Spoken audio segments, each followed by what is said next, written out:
السلام علیکم۔ آدم سے محمد تک کے اس سفر میں آج ہم نوح علیہ السلام کے زندگی کے بارے میں جانیں گے۔ نوح علیہ السلام کو اللہ نے اس وقت بھیجا جب آدم علیہ السلام کی اولاد اللہ تعالیٰ کو بھولتی جا رہی تھی۔ وہ لوگ بتوں کی عبادت کر رہے تھے۔ تو آپ ہماری اس سیریز میں اور پیارے نبیوں کے زندگی کے بارے میں جاننے میں انٹرسٹڈ ہیں تو پلیز ہمارے چینل کو سبسکرائب کیجیے۔ چلیے جانتے ہیں نوح علیہ السلام کے زندگی کے بارے میں۔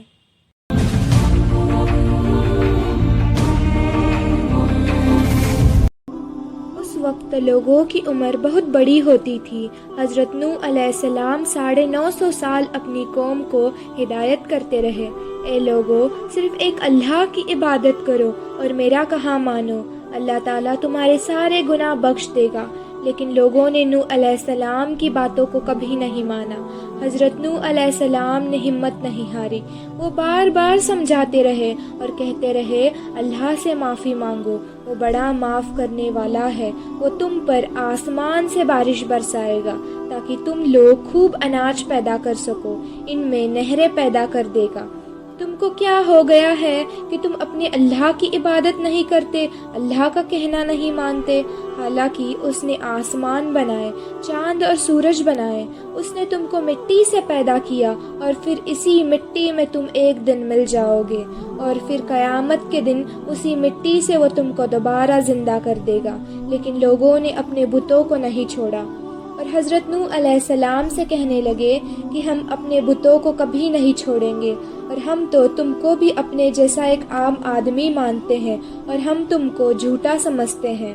حضرت نوح علیہ السلام نے کہا کہ اے میری قوم، میں تم کو جو نصیحت کرتا ہوں اس کے بدلے میں تم سے کوئی مال یا دولت کی سفارش نہیں کر رہا ہوں۔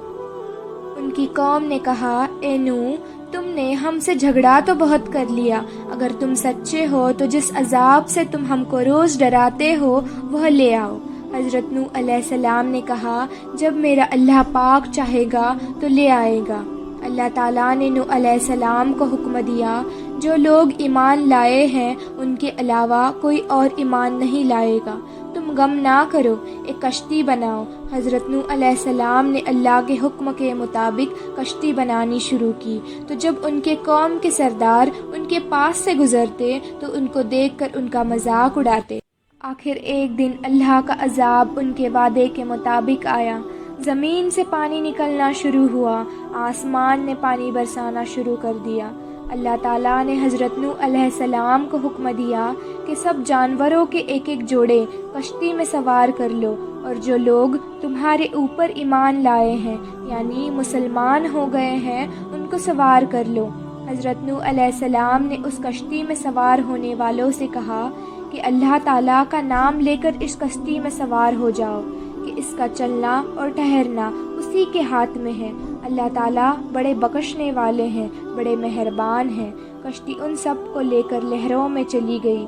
تو اس وقت نوح علیہ السلام نے اپنے بیٹے سے کہا، اے بیٹا، ہمارے ساتھ سوار ہو جاؤ اور کافروں کے ساتھ مت ہو۔ اس نے کہا، بابا، میں کسی پہاڑ پر چڑھ جاؤں گا اور اس عذاب سے بچ جاؤں گا۔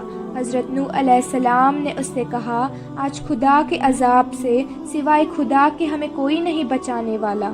اتنے میں دونوں کے درمیان ایک پانی کی لہر اٹھی اور حضرت نوح علیہ السلام کا بیٹا کنعان ڈوب گیا۔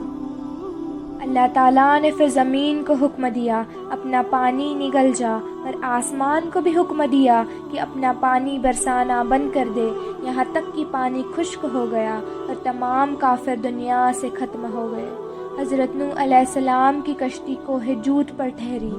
حضرت نوح علیہ السلام نے اپنے پروردگار سے عرض کیا کہ اے میرے رب، میرا بیٹا بھی میرے گھر والوں میں سے ہے اور آپ کا وعدہ بالکل سچا ہے۔ یعنی حضرت نوح علیہ السلام کا مطلب تھا کہ یا اللہ، آپ نے وعدہ فرمایا تھا کہ تیرے گھر والوں کو اس طوفان سے بچا لوں گا، پھر میرا بیٹا کیوں ڈوبا؟ تو اللہ تعالیٰ نے فرمایا کہ اے نوح، تیرا بیٹا تیرے گھر والوں میں سے نہیں تھا، اس کی اعمال اچھے نہیں تھے۔ میں تجھ کو نصیحت کرتا ہوں کہ ایسی بات نہ کر جو تیرے علم میں نہیں، اس لیے کہ نوح علیہ السلام کا بیٹا کافر تھا اور یہ بات ان کے علم میں نہیں تھی۔ حضرت نوح علیہ السلام نے اللہ پاک سے توبہ کی اور اپنے کہنے کی معافی چاہی۔ اللہ پاک نے ان کو معاف کر دیا اور حکم دیا کہ اے نوح، ہماری طرف سے سلامتی اور برکت کے ساتھ اتر۔ اس کے بعد حضرت نوح علیہ السلام کی امت دنیا میں بسی اور آہستہ آہستہ ان کے بال بچے آباد ہوتے گئے۔ یہ سب لوگ اللہ تعالیٰ کی اطاعت کرتے رہے۔ زمانہ گزرتا گیا اور شیطان نے پھر بہکانا شروع کر دیا۔ یہ لوگ اللہ تعالیٰ کو پھر بھولنے لگے۔ نوح علیہ السلام کی کشتی آج بھی موجود ہے۔ ترکی میں اس کشتی کو کھوجا گیا ہے۔ حضرت نوح علیہ السلام جو اللہ تعالیٰ کے اتنے بڑے پیغمبر تھے، اپنے بیٹے کو اس کے برے اعمال کی وجہ سے اللہ تعالیٰ کے عذاب سے نہیں بچا سکے۔ اس واقعے سے ہمیں یہ سیکھ ملتی ہے، اپنے اعمال اچھے کرو ورنہ ہم پر بھی اللہ تعالیٰ کا عذاب برسے گا۔ تو یہ تھا حضرت نوح علیہ السلام کا بہترین قصہ۔